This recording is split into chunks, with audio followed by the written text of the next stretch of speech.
ఎందుకంటే ప్రభు బల దగ్గరకు వచ్చిన ప్రతిసారి కూడా మనల్ని మనం పరీక్షించుకొని మన యోగ్యతను ఎరిగి మనం ప్రభు బలలో పాలు పొందడం అనేది అది మనకు శ్రేయస్కరము, అది మనకు ఆశీర్వాదకరము. అలా చేయక అలవాటుగా ఆచారంగా లోకంలోని ప్రజల వల్లే మనం చేసిన వారం అయితే దానివల్ల మనకు ప్రయోజనం ఏమీ లేదు. అనేక మార్లు మనం 1 కొరింథీ 11:24 నుంచి చదువుతూనే ఉంటాము.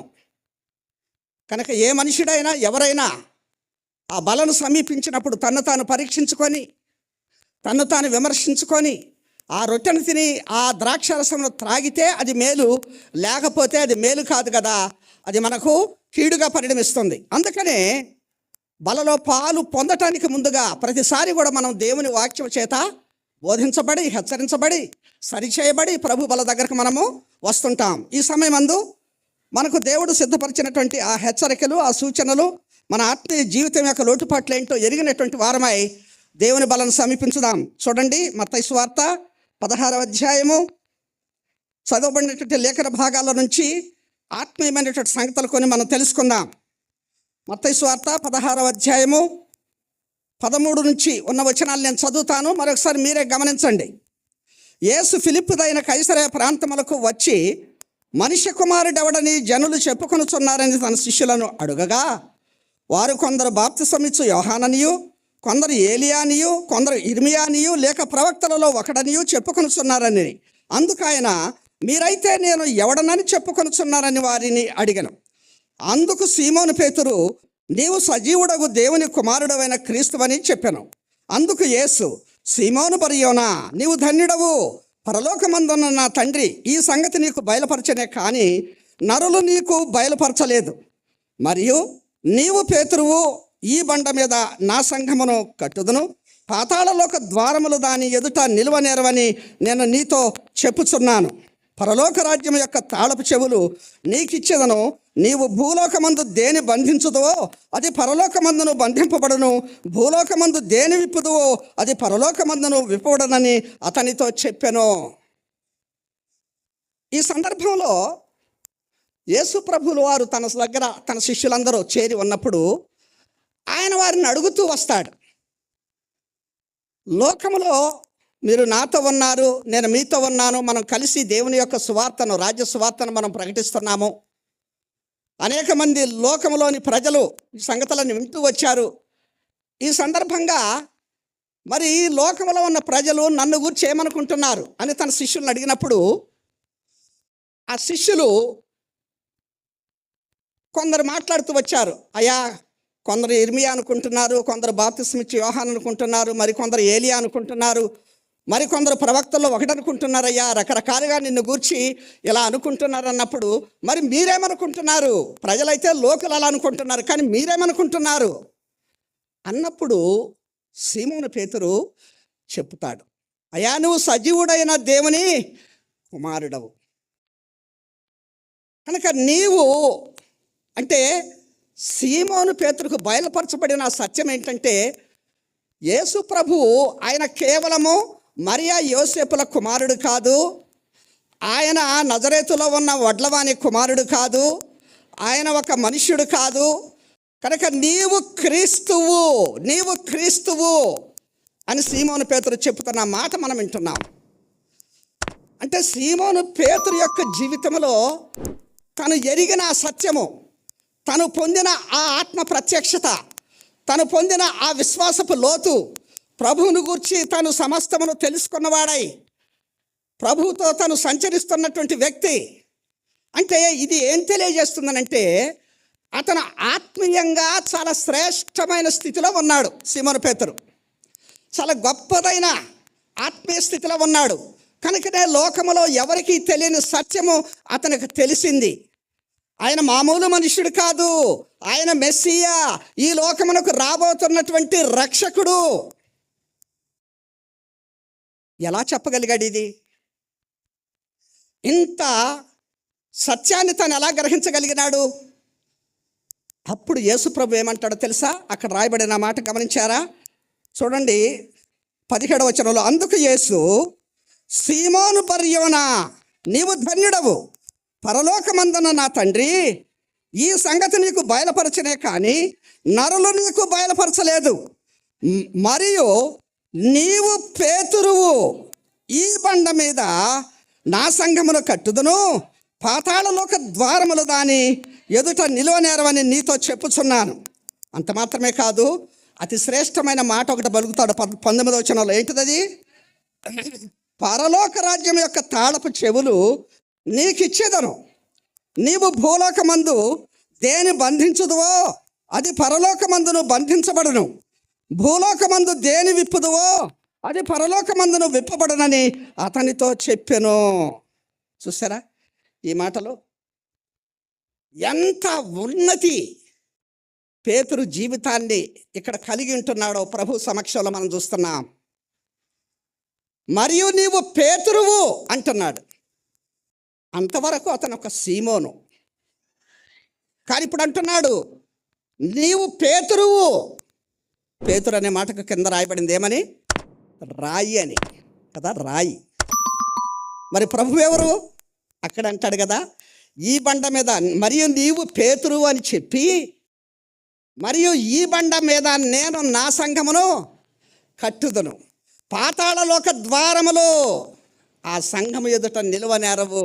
ప్రభువు ఎలాగా చాలామంది ఇక్కడ కొన్ని ఇంటర్ప్రిటేషన్స్ చేసే సమయంలో ప్రభు సీమోన్ని పేతురు అంటే రాయి అన్నాడు, ఆ రాయి లేదా బండ మీద ప్రభు తన సంఘాన్ని కడతానన్నాడు, పేతురు అనే బండ మీద సంఘాన్ని కడతాడని కొంతమంది వ్యాఖ్యానం చేస్తారు. కానీ అది ఖచ్చితం కాదు. బండ వేరు, రాయి వేరు. బండ అనేది చాలా పెద్దగా ఉంటుంది, రాయి అనేది బండలో ఒక భాగం. దేన్ని రాయి అంటారు? ఆ బండ నుంచి పగిలిన ఏదన్నా మొక్క ఒక ఉంటే చిన్న రాయి, దాన్ని రాయి అంటారు, కానీ దాన్ని బండ అనరు. బండ అనేది మోయలేనిది, అది పర్వతము లాంటిది, అది చాలా పెద్దది. ఆ బండ ప్రభువే, మరొకళ్ళు కాదు, ఎవరు కాదు. మీరు 1 కొరింథీ 10:4 చూస్తే ఈ బండ క్రీస్తే అని మనం చూస్తాం.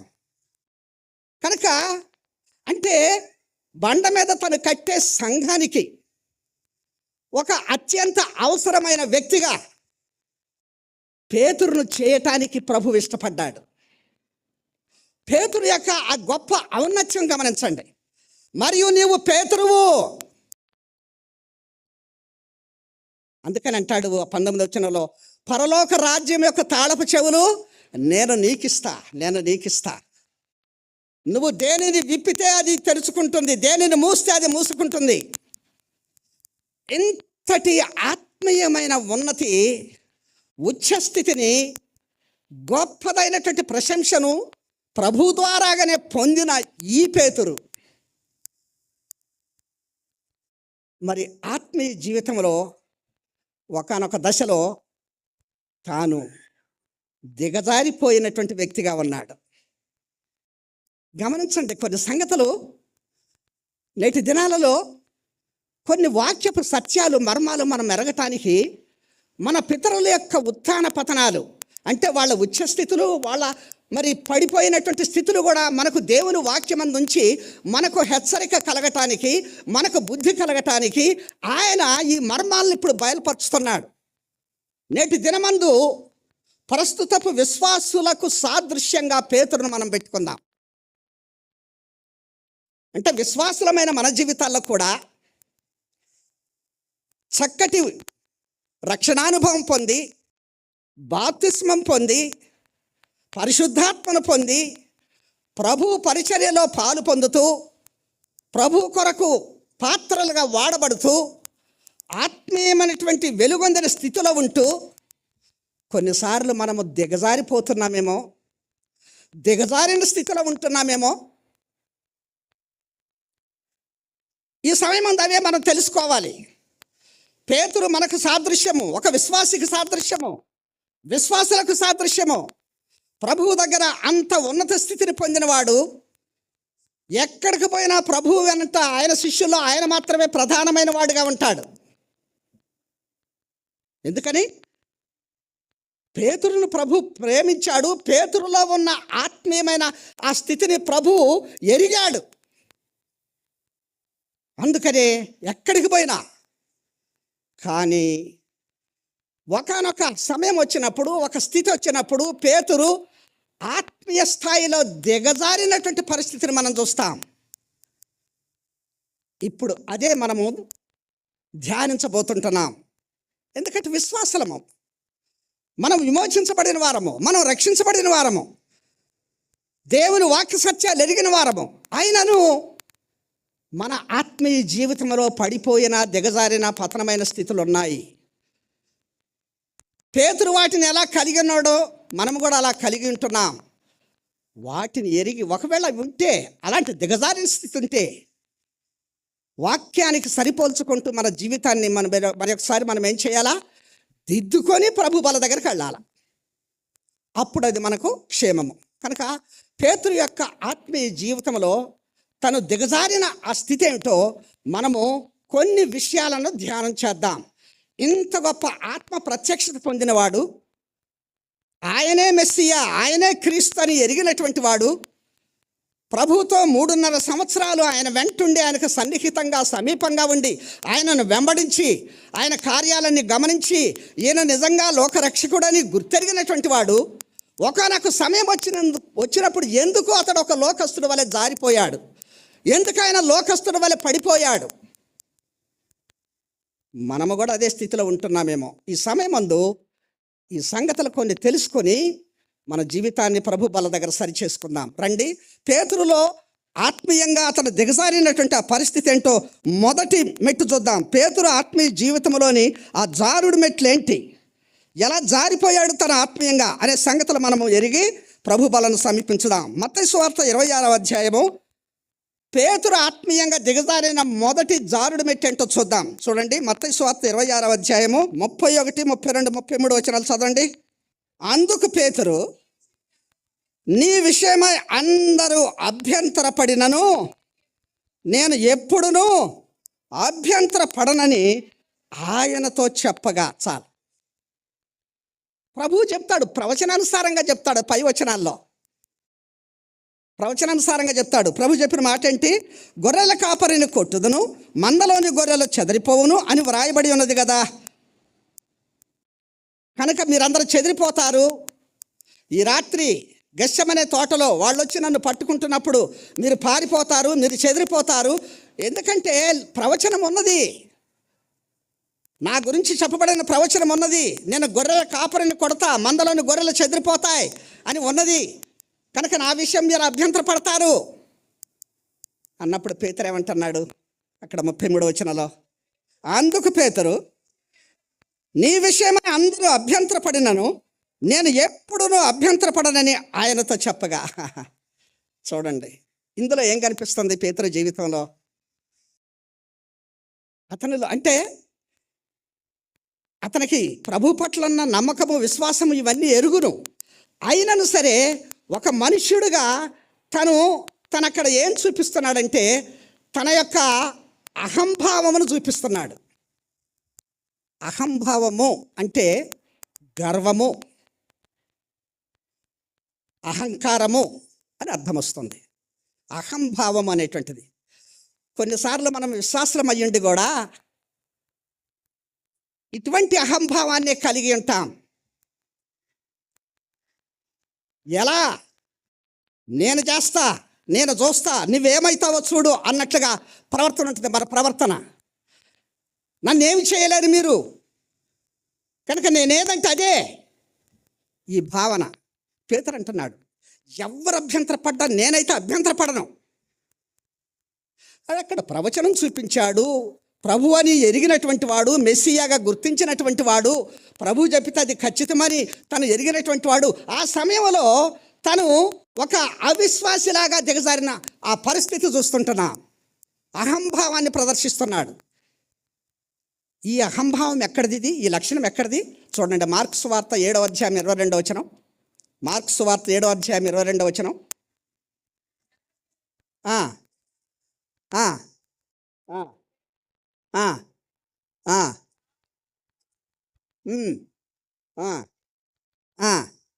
అహంభావమును అవివేకమును వచ్చును, ఈ చెడ్డవన్నీ చాలు.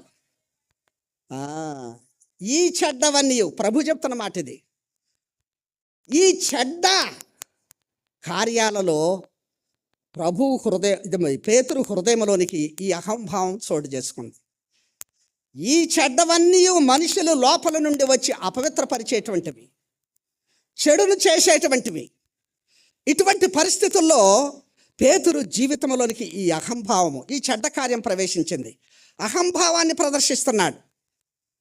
నేనంటే ఏమనుకున్నావు, చూడు, ఏం లేదు ప్రభా, నేను అస్సలు నేను నిన్ను విడిచిపెట్టను, ఎవరేమి చేసినా నేనైతే నిన్ను ఎడబాయను, నీతోనే ఉంటా.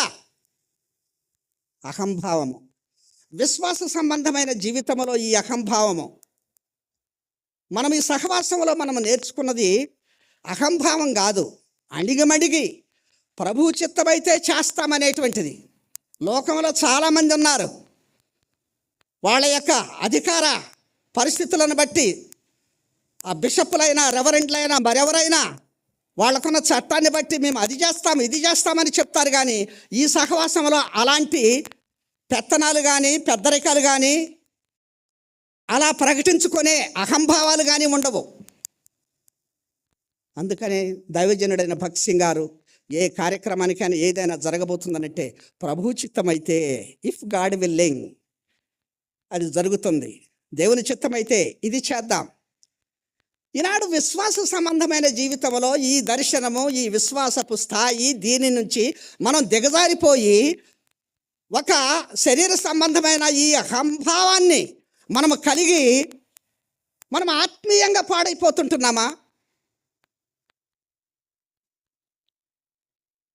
మనం ఈ సత్యాలన్నీ తెలుసుకోవాలి ప్రియులారా.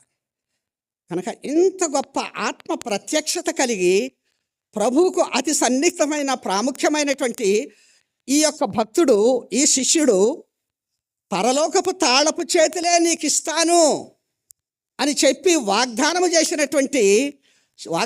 పొందినటువంటి ఈ యొక్క భక్తిపరుడు ఎలా సమయమందు ఈ శరీర సంబంధమైన ఈ చెడ్డ క్రియకు, ఈ అహంభావానికి లోనైపోయాడు. మనము ఒక్కసారి పరిశీలన చేసుకొని పరీక్ష చేసుకోవాలా. అంటే మన స్థితి ఆత్మీయంగా అన్నీ కలిగి ఉండి కూడా కొన్నిసార్లు దిగజారిపోయేటువంటి వారంగా ఉంటాం. అవి మనలో ఉండకూడదని పేతురు భక్తుని యొక్క జీవితాన్ని మన ముందు పెట్టి దేవుడు మనకు హెచ్చరిక చేస్తున్నాడు. మనలో అహంభావం లాంటి స్థితిని మనం కలిగి ఉంటున్నామా? ఎందుకంటే ఆ తర్వాతనే తేలిపోద్ది పేతురు రంగు. ఆ మాట కట్టుబడి ఉన్నాడా లేడు కదా, మనం చూస్తాం ఇక తర్వాత పోతే వాక్యంలో.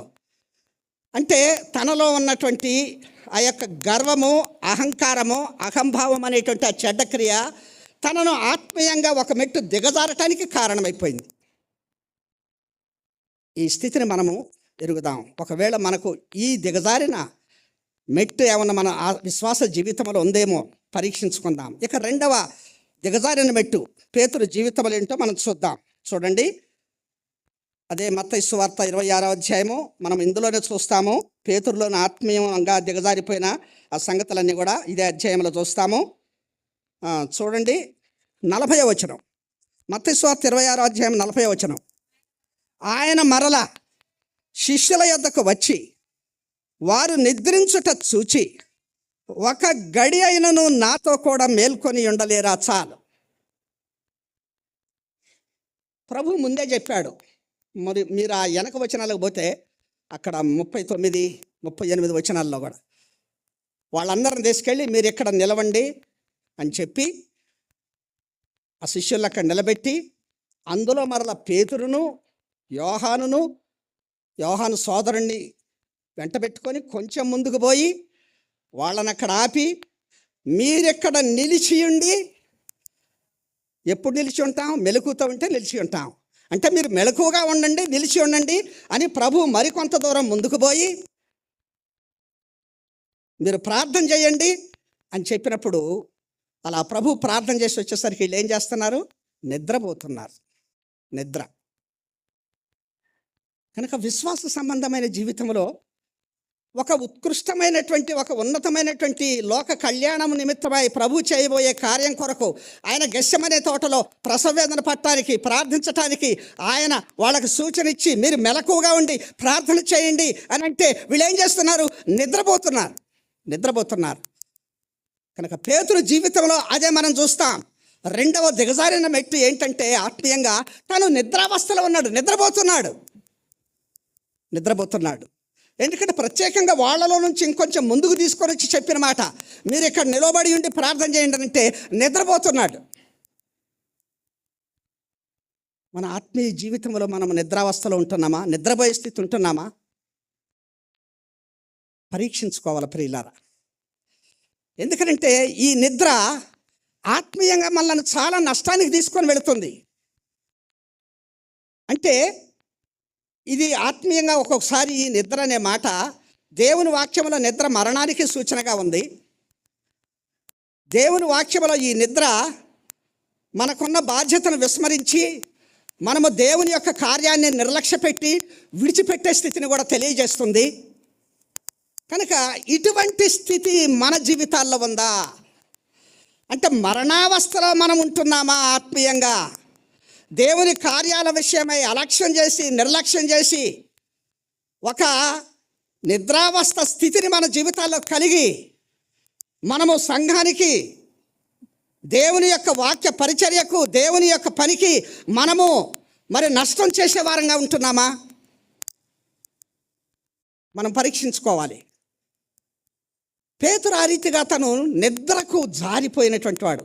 మనం దేవుని వాక్యంలో చాలామందిని చూస్తాం. నిద్ర ఎంత నష్టాన్ని తీసుకొని వచ్చిందో. చాలామంది నష్టపోయినాడు నిద్రావస్థలోనే. అందుకని ఎఫెసీ 6:14 అంటాడు, నిద్రించుచున్న నీవు మేల్కో. ఎందుకంటే దేవుని యొక్క ప్రకాశము, వెలుగు నీ మీద ప్రకాశించబోతుంది. నువ్వు మేల్కో, నిద్రావస్థలో నుంచి మేల్కో అని ఎఫెసీ సంఘానికి అపొస్తలుడైన పౌలు హెచ్చరిక చేస్తూ ఉంటున్నాడు. నిద్రించుచున్న నీవు మేల్కొని ఎక్కడి నుంచి? చీకటి నుంచి లెమ్ము. జాగ్రత్త. నిద్రావస్థలో మనం ఉన్నామా? సౌలు నిద్రపోతా ఉన్నాడు. ఏం జరిగింది? నీళ్ల బుడ్డి పోయింది, ఆ యొక్క వస్త్రపు చెంగు కూడా పోయింది. సంసోను నిద్రపోతా ఉన్నాడు. ఏం పోయింది? బలం పోయింది. జుట్టు పోయింది, బలం పోయింది. యోనా నిద్రపోతా ఉన్నాడు. అక్కడ గొప్ప ఉపద్రవమే వచ్చింది. చాలామంది నిద్రావస్థలో. నిద్ర అంటే కొన్నిసార్లు ఇటువంటి ఆత్మీయ నిద్ర మనం కలిగి ఉంటున్నామేమో. అంత గొప్ప శ్రేష్టమైన ఈ భక్తుడు ఇంతటి శ్రేష్టమైన ఆత్మ సంబంధమైనటువంటి ఉచ్చస్థితిని ప్రభు దగ్గర పొందిన ఈ మనుషుడు నిద్రపోతున్నాడు. అక్కడంతో అత్యవసరమైన పరిస్థితి. ప్రభు వారిని పురికొల్పి మేల్కొల్పి మీరు ప్రార్థించండి అని అంటే, కనుక ఈ నిద్ర మన జీవితాల్లో ఉందేమో. ఇది కూడా మనం ఆత్మీయంగా దిగజారటానికి ఒక కారణమైన మెట్టుగా మనం గుర్తించుదాం. విశ్వాస సంబంధమైన జీవితంలో ఎట్లాంటి మనుషుడు, ఎటువంటి గొప్పదైనటువంటి రిమార్క్స్ పొందిన ఈ మనుషుడు, ప్రశంసించబడిన ఈ మనుషుడు ప్రభు యొక్క పరలోక రాజ్యం యొక్క స్థాపన కోసము ఆయన ఆ తాళం చేతులే ఇస్తానని వాగ్దానం పొందినటువంటి మనుషుడు ఇవాళ ఇలా ఎట్లా దిగజారిపోయి నిద్రావస్థలో ఉన్నాడు? అందుకని దేవుడు చాలా గొప్పగా మన పితరుల యొక్క పతనావస్థలన్నీ కూడా వాళ్ళు ఎంత గొప్పవాళ్ళు అయినప్పటికీ కూడా మన ముందుంచి మనల్ని గద్దిస్తూ ఉంటాడు, హెచ్చరిస్తూ ఉంటాడు. ఎందుకంటే మనం సరిచేయబట్టం కొరకు, మనం చక్కబచ్చబట్టం కొరకు. కనుక ఆ రీతిగా ఈ యొక్క నిద్ర అనేటువంటి జారుడి మెట్టు పేతురు జీవితంలో మనం చూస్తుంటున్నాం. ఇకపోతే 3వ సంగతి అక్కడే రాయబడింది కదా, 42వ వచనం, 41వ వచనంలోనే ఉంది చూడండి. 41వ వచనంలోనే, మీరు శోధనలో ప్రవేశించకుండానట్లు మెలకువగా ఉండి ప్రార్థన చేయుడి. చాలు. మీరు శోధనలో ప్రవేశించకుండానట్లు మెలకువగా ఉండి ప్రార్థన చేయుడి. ప్రార్థన చేయటానికి బదులు వీళ్ళు ఏం చేస్తున్నారు? అదే నిద్ర, మరలా అదే నిద్ర. ఎందుకంటే ఒకసారి వెళ్ళాడు ప్రభు, వేదన పడ్డాడు, ప్రార్థించాడు, వచ్చాడు, మళ్ళా చూస్తే మళ్ళా నిద్రే. కనుక ప్రార్థన పోగొట్టుకున్న స్థితి, ప్రార్థన లేమి పేతురు జీవితంలో మనం చూస్తుంటున్నాం. ఇవాళ దేవుని ప్రజలమైన మన జీవితాల్లో కూడా ఒక సంఘము ఉజ్జీవింపబడటానికి, ఒక సంఘము కట్టబడటానికి, ఒక సంఘము క్షేమాభివృద్ధిని పొందటానికి ఆ సంఘములో ఉండే ఆ యొక్క ప్రార్థన పటిమే గొప్పది. ఎక్కడైనా ఏ సంఘంలోనైనా ఇటువంటి ప్రాముఖ్యత కలిగిన ప్రార్థన జీవితాన్ని మనము కోల్పోతున్నప్పుడు మనము అన్ని విషయాలలో దిగజారిపోతాం. అక్కడ గెత్సేమనే తోటలో అదే జరుగుతూ ఉంది. పేతురు ప్రార్థించాల్సిన సమయంలో నిద్రపోతూ ఉన్నాడు. ప్రార్థన పోయింది, ప్రార్థన లేదు. కనుక మూడవ ఈ మెట్టు, ఈ స్థితి ఏంటంటే ప్రార్థన లేని స్థితి. అసలు దేవుని ప్రజలు, దేవుడు మనల్ని ఏర్పరచుకున్నది దేనికో తెలుసా? మీరు చూడండి, లూకాసు వార్త 18వ అధ్యాయం 7వ వచనం ఒక మాట. లూకాసు వార్త 18వ అధ్యాయము 7వ వచనం.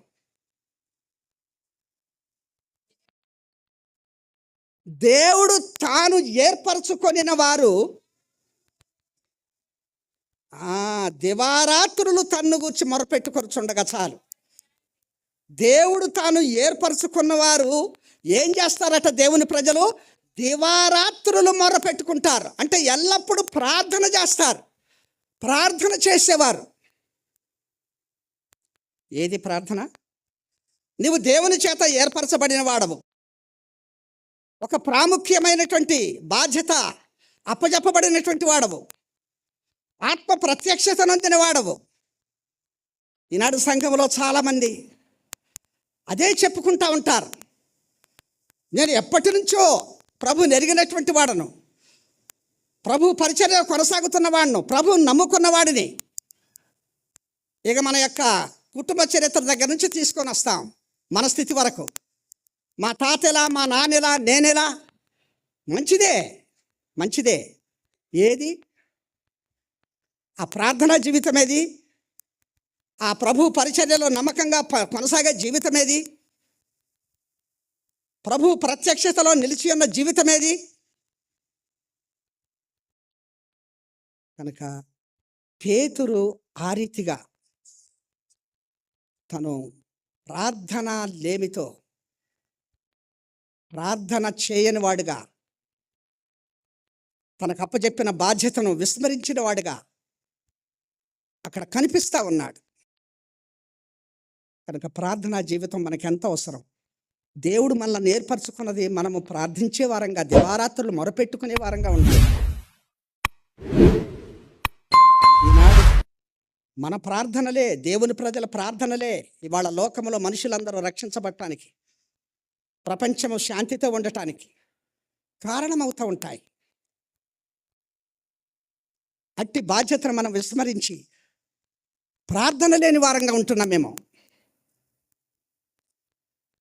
ఈ సత్యాలన్నీ సమయంలో తెలుసుకొని మన యొక్క ఈ బలహీనతలన్నిటినీ మరి ఒకసారి ప్రభు సన్నిధిలో, ప్రభు బల దగ్గర వాటిని విసర్జించి మనల్ని మనం సరి చేసుకోవటానికి సిద్ధం చేసుకుందాం. కనుక పేతురు యొక్క ఆత్మీయ జీవితంలో ఈ ప్రార్థన లేమి అనేటువంటి ఒక జారుడు మెట్టును మనం చూస్తుంటున్నాం. ఇకపోతే 4వ సంగతి చూద్దాం. పేతురు యొక్క ఆత్మీయ జీవితంలో జారిపోయిన ఆ మెట్టు ఏంటో చూద్దాం. 26వ అధ్యాయం మత్తయి సువార్త గమనించండి, 51వ వచనం గమనించండి. ఇదిగో యేసుతో కూడా ఉన్న వారిలో ఒకడు చెయ్యి చాచి కత్తి దూసి ప్రధాన యాజకుని దాసుని కొట్టి వాని చెవి తెగ నరికెను. యేసుతో కూడా ఉన్న వారిలో ఒకడు చెయ్యి చాపి కత్తి దూసి ప్రధాన యాజకుని దాసుల్లో ఒకడు చెవి నరికేశాడు. ఇక్కడేమో ఒకడు, యేసు శిష్యుల్లో ఒకడని రాయబడింది, కానీ ఆ ఒకడు ఎవరో కాదు, పేతురే. మీరు యోహాను సువార్త 18వ అధ్యాయం 10వ వచనం చదివితే అక్కడ రాయబడింది. చదవండి ఆ మాట. యోహాను సువార్త 18వ అధ్యాయం 10వ వచనం.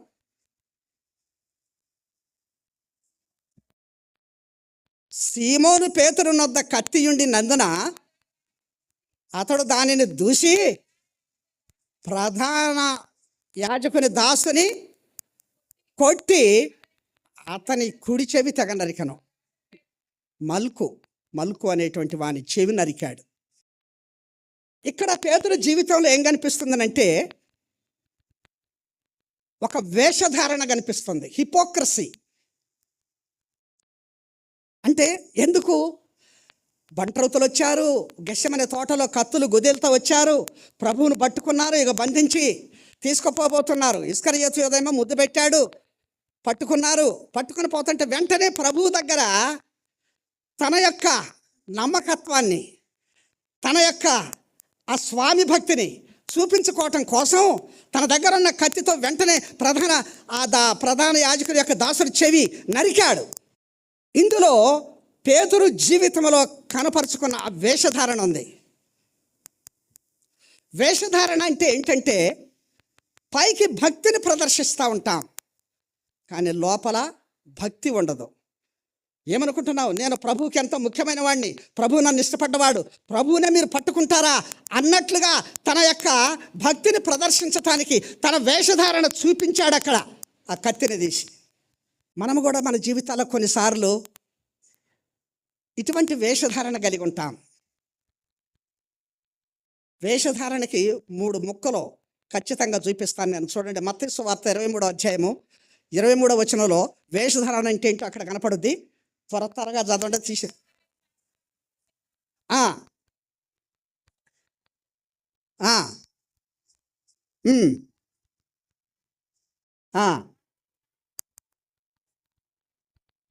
చాలు.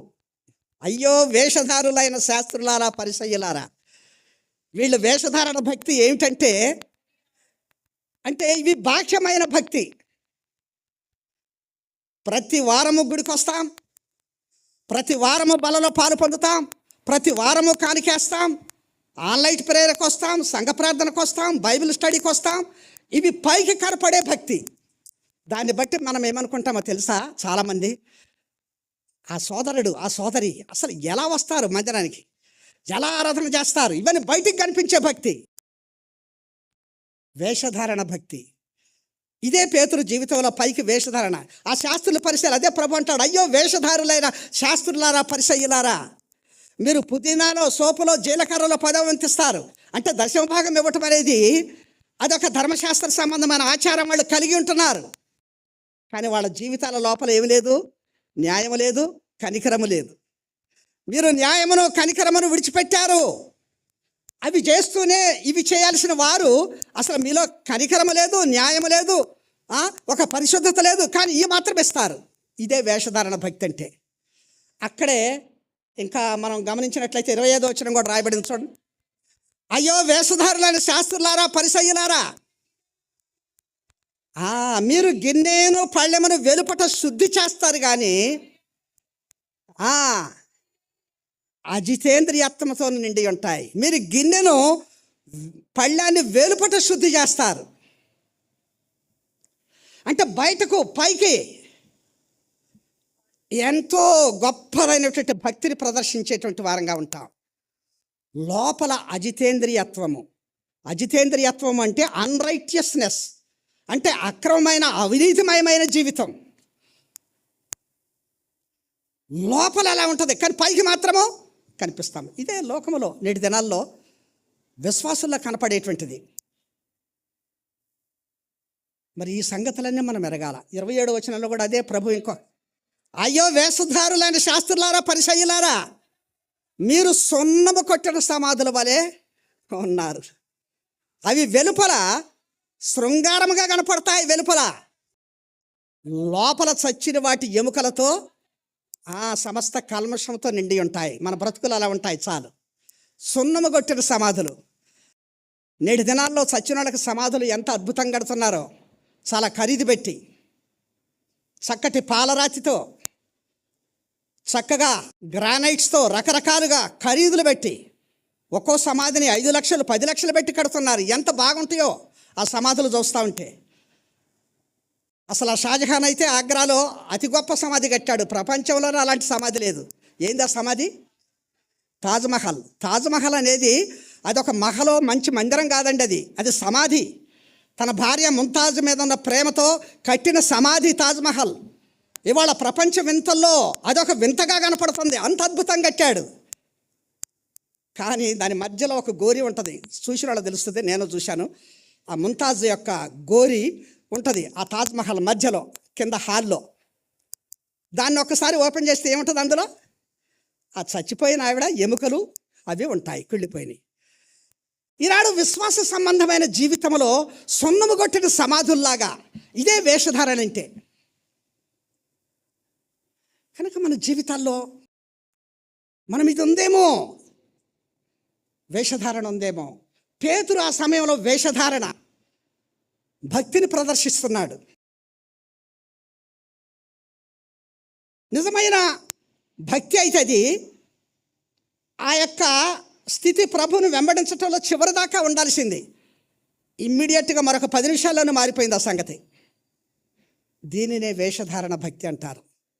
పేతురు ఆత్మీయంగా దిగజారినటువంటి ఆత్మీయ జారుడు మెట్లలో ఈ వేషధారణ అనేది కలిగి ఉన్నాడు. ఇంత గొప్ప భక్తుడు, ఇంత ప్రత్యక్షతనేదని ఈ మనుషుడు ఎలా ఆత్మీయంగా దిగజారిపోతూ వచ్చాడు? ఈనాడు సంఘాలలో, విశ్వాసులలో, మన జీవితాల్లో మనము ఎంతో ఒక మంచి శ్రేష్టమైనటువంటి ఆరంభ జీవితాన్ని, అద్భుతమైనటువంటి రక్షణానుభవాన్ని పొందిన మన జీవితాల్లో ఎందుకు ఇలా జారిపోయిన ఈ స్థితి కనిపిస్తూ ఉంటుంది? కనుక ప్రియులారా, పేతురు ఆ రీతిగా ఆత్మీయంగా జారిపోయి ఆ వేషధారణ అనేటువంటి ఆ యొక్క స్థితిని తను జారిన మెట్టుగా చూపిస్తూ ఉన్నాడు మన జీవితాలకు. ఇకపోతే 5వది, పేతురు జీవితంలో ఆత్మీయంగా దిగజారిన ఆ మెట్టేంటో మనం చూద్దాం. 26వ అధ్యాయం మత్తయి సువార్త గమనించినట్లయితే 58వ వచనం గమనించండి.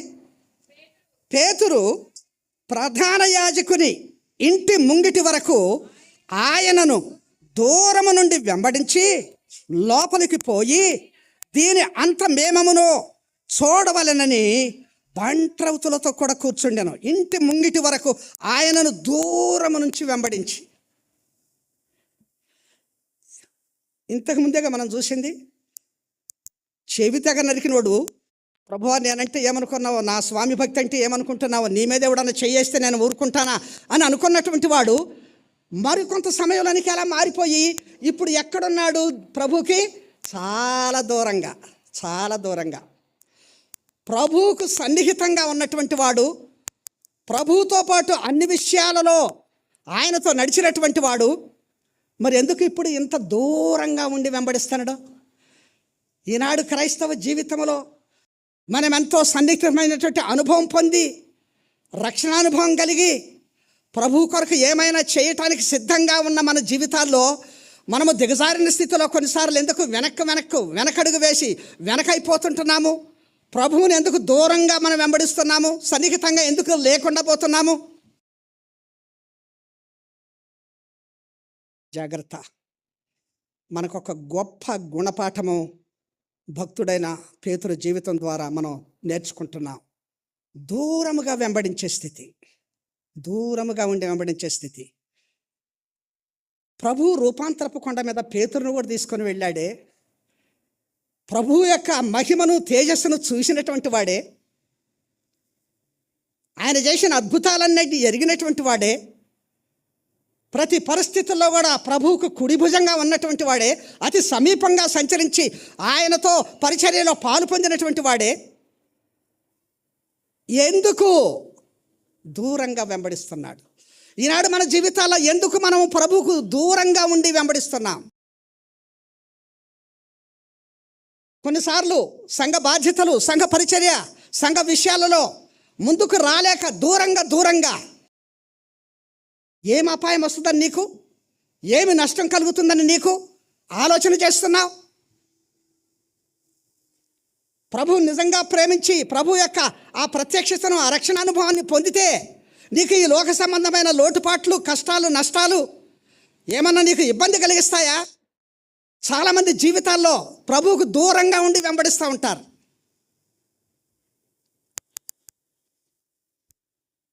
ఒకవేళ మనలో ఆ స్థితి ఉందేమో మనం పరిశీలన చేసుకుందాం. ప్రియులారా, ఇది ఆత్మీయంగా దిగజారిన స్థితి పేతురులో మనం చూస్తుంటున్నాం. సన్నిహితుడైన ఈ మనుషుడు ఇప్పుడు దూరంగా ఉండి ప్రభువును వెంబడిస్తున్నాడు. ఇది పేతురు జీవితంలో ఆత్మీయంగా దిగజారిన మెట్లలో ఒకటిగా 5వ మెట్టుగా మనం చూస్తున్నాం. ఇక 6వ మెట్టు సంగతి మనం గమనించినట్లయితే చూడండి, అక్కడే ఉంటుంది. మత్తయి సువార్త 26వ అధ్యాయము క్రింద 69వ వచనం గమనించండి. పేతురు వెలుపటి ముంగిట కూర్చుండి ఉండగా. చాలు, పేతురు ఎక్కడ కూర్చున్నాడు? వెలుపటి ముంగిట. ప్రభువును లోపలికి తీసుకొని వెళ్ళారుగా, ప్రభు ప్రేమించిన శిష్యుడవుగా, ప్రభుతో ఉన్నవాడవుగా, ఎందుకు ప్రభుతో లోపలికి వెళ్ళలేకపోయావు? వెలుపట ముంగిట కూర్చున్నటువంటి ఎక్కడ, అది ఎవరితో కూర్చున్నాడు? అక్కడ 59వ వచనంలోనే మనం చూస్తాం. అక్కడ ఆ 58వ వచనం చివరి మాటల్లో బంట్రౌతులతో కూడా కూర్చుండరు. ఇది ఏం తెలియజేస్తుందనంటే, పేతురు జీవితంలో తను అన్యులతో కలిసిపోయి కూర్చున్న స్థితి, అన్యులతో సహవాసాన్ని చూపిస్తుంది. ఇది మన సహవాసం ఏంటి, మన స్నేహం ఏంటి, మనం కూర్చుండే స్థలం ఏంటి, మనం కొనసాగే జీవితం ఏంటి? ఇవాళ పేతురులో ఎంత దుస్థితి కనిపిస్తుందో చూసారా? అన్యులతో సహవాసంలోనికి, అన్యులతో కలిసి కూర్చుండే స్థితికి వెళ్ళిపోయాడు. విశ్వాసలంగా ఈనాడు మన జీవితాలు ప్రభు బిడ్డలతో, ప్రభు మందిరములో ప్రభుతో సహవాసం కలిగిన మనము కొంతకాలం అయ్యేసరికి ఆత్మీయంగా దిగజారి రంగు వెలిసిన బట్టలాగా, విశ్వాసాన్ని పోగొట్టుకున్న అవిశ్వాసిలాగా మనము లోకములో లోకస్తులతో మనము సంచారం చేసి కలిసిపోయే స్థితి ఎంతటి హీనావస్థ, ఎంతటి దురవస్థ విశ్వాస సంబంధమైన జీవితానికి ఒక విశ్వాసిలో. ఇది మనం కలిగి ఉంటున్నామా? మన సహవాసం ఏంటి? మనం ఎవరితో కలిసి ఉండాలి? అపొస్తలుడైన పౌలు కొరింథీయులకు రాస్తూ ఎంత ఘాటుగా అంటాడో తెలుసా? చూడండి అన్నమాట. అపొస్తల కార్యములు, అదే 2వ కొరింథీ పత్రిక 6వ అధ్యాయము 14వ వచనం, 14-15 వచనాలు చదవండి. మీరు అవిశ్వాసులతో జోడుగా ఉండకుడి, నీతికి దుర్నీతితో ఏమి సాంగత్యమో, వెలుగునకు చీకటితో ఏమి పొత్తు, క్రీస్తునకు బెలియాలితో ఏమి సంబంధమో, ఒక అవిశ్వాసితో విశ్వాసికి పాలెక్కడిది, దేవుని ఆలయమునకు విగ్రహములతో ఏమి పొందిక. ఏంటి ఇవన్నీ? ఈ జోడు మాటలు ఏమిటివి? విశ్వాసి నువ్వు అవిశ్వాసితో, ఒక ఆత్మ సంబంధమైన జీవితం కలిగిన విశ్వాసి నువ్వు విగ్రహాలతో, నువ్వు క్రీస్తు వాడవుగా ఉండి బెలియాలుతో. బెలియాలు అనే మాట అది ఒక ఈవిల్, అంటే ఒక దుష్టమైన పని చేసేటువంటి దానికి బెలియాల్ అనే మాట ఖచ్చితంగా ఒక తెలుగు పదంగా చెప్పుకోవాలంటే అది ఒక దయ్యపు సంబంధమైన బేతాళుడు అంటే అంత కల్పితమైనటువంటి మాటలు మనం వింటుంటాం. దయ్యపు సంబంధమైన క్రియలు కార్యాలు చేసేటువంటి, అంటే ఒక క్రీస్తు ఆత్మ సంబంధమైన వ్యక్తికి, క్రీస్తుతో ఉన్నవాడికి ఒక దుష్టమైనటువంటి దయ్యపు సంబంధమైన చెడ్డ కార్యములతో కూడిన లోక సంబంధమైన ఒక దయ్యంతో ఏమిటి పొత్తు అని. కనుక క్రీస్తుకు బెలియాలతో ఏమి పొత్తు? పేతురు జీవితంలో ఇదే. ఇంతవరకు ఆత్మ సంబంధమైన సహవాసము సహచర్య కలిగిన ఈ మనుష్యుడు అన్యులతో, లోకస్తులతో, అవిశ్వాసులతో తను సహవాసం చేస్తున్నాడు. అక్కడ కూర్చున్నాడు, చక్కగా చలిగాచుకుంటున్నాడు.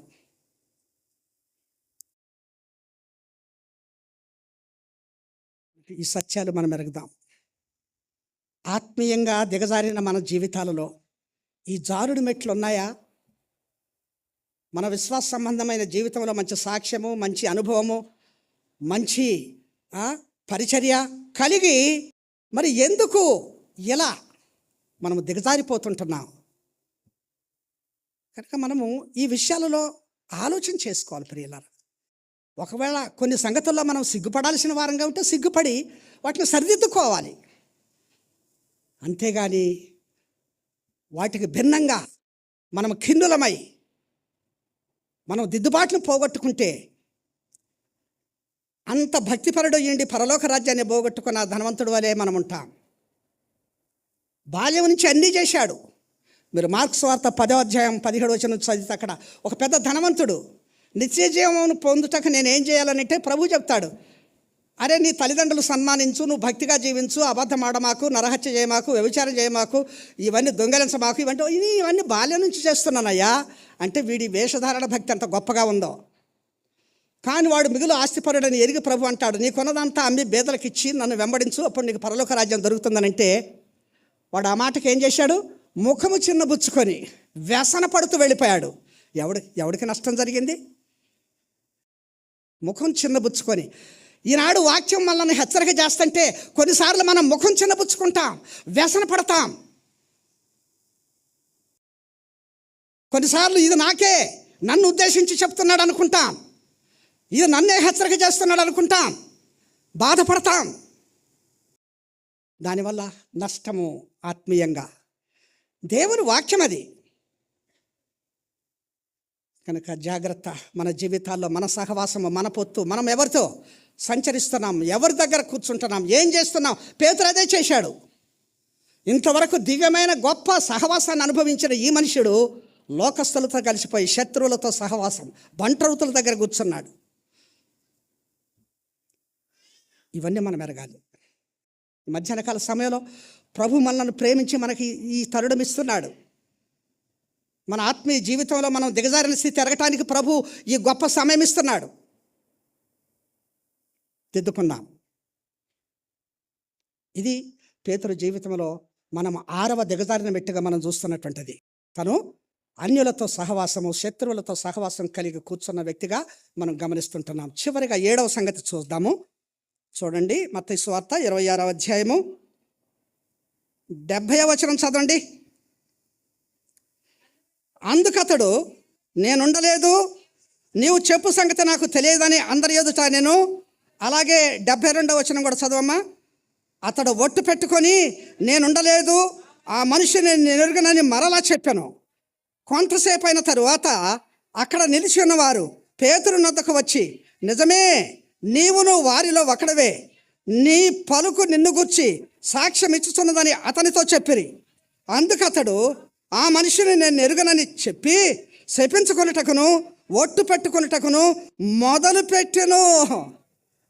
అబ్బో, పీక్ స్టేజ్కి వెళ్ళిపోయింది పేతురు యొక్క దిగజారిన స్థితి. ఎంతటి ఆత్మీయమైన స్థాయిలో ఉన్నవాడు ప్రభువుని ఎరగనని చెప్పటానికి నానా తంటాలు పడుతున్నాడు, నానా అవస్థలు పడుతున్నాడు. నడవాలో ఒక చిన్నదంటది, నువ్వు ప్రభు శిష్యులో ఒకడివే అంటే, లేదు లేదు నేను కాదంటాడు. మళ్ళీ ఒకడు కొంతసేపటి తర్వాత వచ్చి, నీ సంగతి చూస్తే నీ ముఖం అలాగే ఉంది, నువ్వు ఆయన శిష్యులో ఒకడివే అంటే, నేను కాదు అంటాడు. మళ్ళీ కొంతసేపటికి ఖచ్చితంగా నువ్వు నీ వేషము, నీ వేషధారణ, నీ బట్టలు, నీ సంగతి చూస్తే నువ్వు ప్రభు శిష్యుడు అన్నప్పుడు, అబ్బో ఇక లాభం లేదని ఒట్టు పెట్టుకోవటానికి, శపించుకోవటానికి. లోకంలో మనుషులు అంటుంటారే గట్టిగా, నువ్వే ఈ పని చేసింది, నువ్వే ఆ చెడు చేసింది అన్నప్పుడు దాని నుంచి తప్పించుకోవటానికి పడే తంటాలు. లేదు లేదు, దేవుడు తోడు, అమ్మ తోడు, దుమ్ము తోడు అని అంటారే మనుషులు ఒట్లు పెట్టుకోవటానికి, శపించుకోవటానికి. నేనేమన్నా ఇది చేస్తే నేనే నాశనం అయిపోతా, నేనే ఇది అవుతా లోకస్తులు చాలామంది అంటుంటారు. చివరికి ఆ స్థాయికి దిగజారండి పేతురు. శపించుకోవటానికి, ఒట్టు పెట్టుకోవటానికి. ఇందులో ఏం కానొస్తుంది? పేతురు జీవితంలో ఆ బొంకే స్థితి కానొస్తుంది. అంటే ఒక తప్పును కప్పిపుచ్చుకోవటానికి, తన నేరాన్ని దాచిపెట్టుకోవటానికి తంటాలు పడే ఆ దురవస్థనే బొంకుట అంటారు. బొంకుతున్నాడు. పేతురు ఆత్మీయంగా దిగజారినటువంటి స్థితి, ఆ బొంకే స్థితి అతనిలో మనం చూస్తుంటున్నాం. అదే మన జీవితాల్లో ఇవన్నీ కూడా దిగజారిన మెట్లు ప్రియులారా. ఎందుకంటే అంతటి ఉన్నత స్థితిలో నుంచి ఆత్మీయంగా ఇలా దిగజారిన స్థితి. విశ్వాస సంబంధమైన జీవితంలో ఆరంభంలో మన సాక్ష్యము, మన జీవితము, మన పరిచర్య, మన క్రియలు చాలా అద్భుతంగా ఉంటాయి. అయితే రాను రాను లోకము మనలోనికి ప్రవేశించినప్పుడు ఒక శోధన మనకు వచ్చినప్పుడు, ఒక పరీక్షకు మనం నిలబడ్డప్పుడు మనం అపజయం పాలై ఇటువంటి దుస్థితిలోనికి దిగజారిపోతూ ఉంటాం. పేతురు అలా దిగజారిపోయిన ఆత్మీయ స్థితిని మనం చూస్తుంటున్నాం. కనుక పేతురులో ఆత్మీయంగా దిగజారిన ఈ 7 జారుడు మెట్లు మనం గమనిస్తున్నామా? మొదటిది అహంభావము, రెండవది నిద్ర, మూడవది ప్రార్థన లేమి, నాలుగవది వేషధారణ, ఐదవది దూరముగా ఉండి వెంబడించటం, ఆరవది మరి అన్యులతో సహవాసము, ఏడవది బొంకుట అనేటువంటిది. ఇవన్నీ కూడా దిగజారిన మెట్లు, ఆత్మీయంగా దిగజారిన మెట్లు. ఈ 7 అంతల దిగజారిన స్థితి మన జీవితాలు ఎక్కడన్నా ఏ మెట్టు దగ్గరన్నా మనం దిగజారేమో పరీక్ష చేసుకుందాం. ప్రభు అందుకే మనకి సమయం ఇచ్చాడు. అయితే ఎలా దిగజారిన ఈ మనుషుడు ఎలా మరలా రికవరీ కాగలిగినాడు? కనుక ప్రతి సమస్యకు ఒక సొల్యూషన్ ఉంటుంది. ప్రతి పాపానికి ఒక నిష్కృతి ఉంటుంది. అది మనం ఎరిగిన వారంగా ఉండాలి. పేతురు జీవితంలో ఇలా ఉన్నత స్థితిలో నుంచి పడిపోయిన స్థితిలోనికి వచ్చి మరలా ఒక శ్రేష్టమైన అత్యున్నతమైన స్థాయి ఆత్మీయ జీవితంలోనికి వెళ్ళిన ఆ స్థితికి కారణమైన సంగతి పేతురులో ఏమిటంటే, దయచేసి చూడండి 75వ వచనం, 26వ అధ్యాయం మత్తయి సువార్త 75వ వచనం. కనుక కోడి కూయక మునుపు నీవు నన్నెరుగనని మారు చెప్పెదవని యేసు తనతో అనిన మాట పేతురు జ్ఞాపకము తెచ్చుకొని వెలుపలికి పోయి సంతాపపడి ఏడ్చెను. గుర్తుపెట్టుకో ఈ మాట. నీ జీవితంలో నువ్వు ఎంత దిగజారిన స్థితి ఉన్నా, ఎంత పడిపోయిన స్థితి ఉన్నా, ఎంత పతనమైన స్థితి ఉన్నా, నీ జీవితంలో ఆ సంతాపాన్ని కలిగి ఉంటే, ఆ పశ్చాత్తాపం అనేది నీ జీవితంలోనికి వస్తే మరలా నువ్వు సమకూర్చబడతావు, మరలా నువ్వు సరిచేయబడతావు, మరలా నువ్వు ప్రభు కొరకు అద్భుతమైనటువంటి సాధనంగా, పాత్రగా వాడబడతావు. అనేకుల జీవితాల్లో నేటి దినాల్లో దిగజారిన ఈ స్థితులకు సంతాపము లేదు, పశ్చాత్తాపము లేదు, పడిపోయిన స్థితిని ఎరిగేటువంటి ఆ యొక్క మరి పరిస్థితి లేదు. అందుకే ఆ అహం అడ్డొచ్చి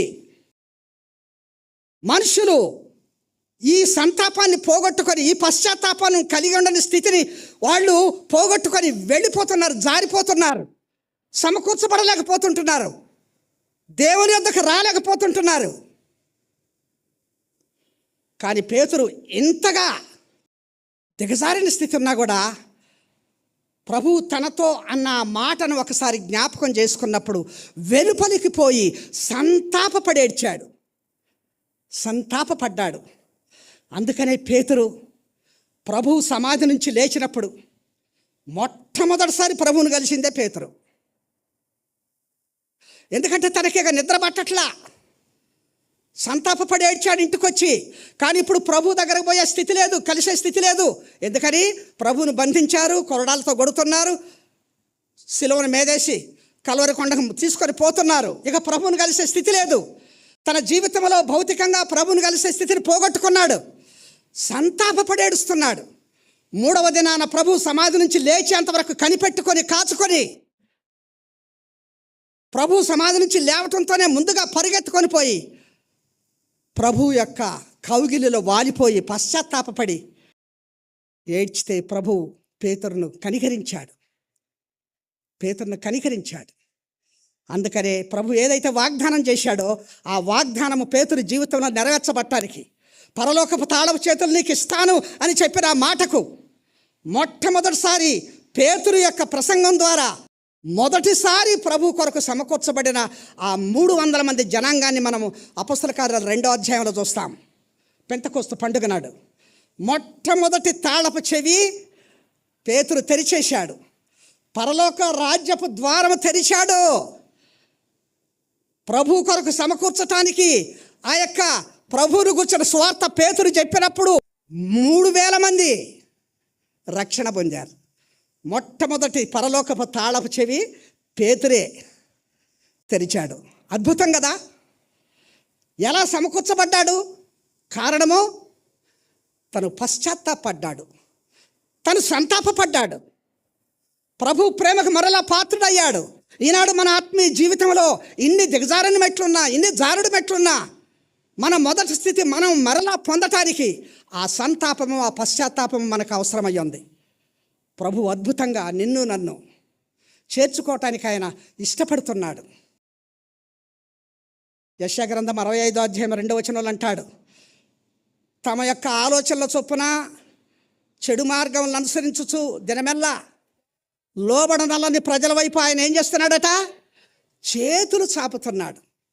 చెడు మార్గాల్లో సంచరిస్తూ లోబడనల్లని జీవితాన్ని కలిగి తమ ఆలోచనలో ఇష్టాలు కోరికల చొప్పున నడుచుకునేటువంటి ఆ ప్రజల వైపు ఎప్పుడొస్తారా అని చేతులు చాపి ఎదురు చూస్తున్నాడు. నేను ఆ జీవితంలో ఈ స్థితిని ఎరిగితే, మన పడిపోయిన స్థితిని, మన పతనమైన స్థితిని, మన జారుడు మెట్లను మనం సరిచేసుకొని మరలా మనం అధిగమించి ఆరోహణ స్థితిలో ప్రభు దగ్గరకు వస్తే ప్రభు మనల్ని చేర్చుకుంటాడు. ప్రభు మనకు గొప్ప ఆత్మీయమైన ఆ ధన్యత, ఆ స్థితిని మనకు మరలా ఇస్తాడు ఆయన. ఇదే ఎరగాలి. ఎలాంటి వారినైనా ప్రభు సమకూర్చుకోవటానికి ఇష్టంగా ఉన్నటువంటి వాడు. చెదరగొట్టుట సాతానుని పని అయితే సమకూర్చుకొనుట ప్రభు పని. మనం ఎవరిని పోగొట్టుకోవటానికి కాదు. కాబట్టి మన జీవితాల్లో ఆ పశ్చాత్తాపం, ఆ సంతాపం అనేది అవసరం. దాన్ని కలిగి మనం వచ్చినప్పుడు ప్రభు తన బిడ్డలుగా హక్కును చేర్చుకొని ఆదరిస్తాడు, బలపరుస్తాడు, ఆత్మీయ జీవితంలో ఉన్నత స్థితికి తీసుకొని వెళతాడు. కనుక ప్రియమైనటువంటి సహోదరి సహోదరుడా, ఈ మధ్యాహ్న కాల సమయంలో పేతురు భక్తుని యొక్క ఆత్మీయ జీవితంలో ఆ దిగజారిన ఆ జారుడు మెట్లను మనము తెలుసుకున్న వారమై, ఒకవేళ ఆ మెట్లలో ఏ స్థితిలో నన్ను ఎక్కడన్నా మనం జారి పడిపోయిన ఆ జారుడు మెట్టు మన జీవితాల్లో ఉంటే వాటన్నిటిని మనము తిరిగి పోగొట్టుకొని ప్రభు దగ్గరకు వచ్చి సంతాపపడి పశ్చాత్తాపంతో ఒప్పుకొని ప్రభు కవిగిట్లోకి మనమందరం చేర్చబడి ప్రభు రాకడ కొరకు, ప్రభు రాజ్యం కొరకు సిద్ధపరచబడాలనేది దేవుని యొక్క గొప్ప ప్రేమ, దేవుని యొక్క గొప్ప ఆకాంక్ష.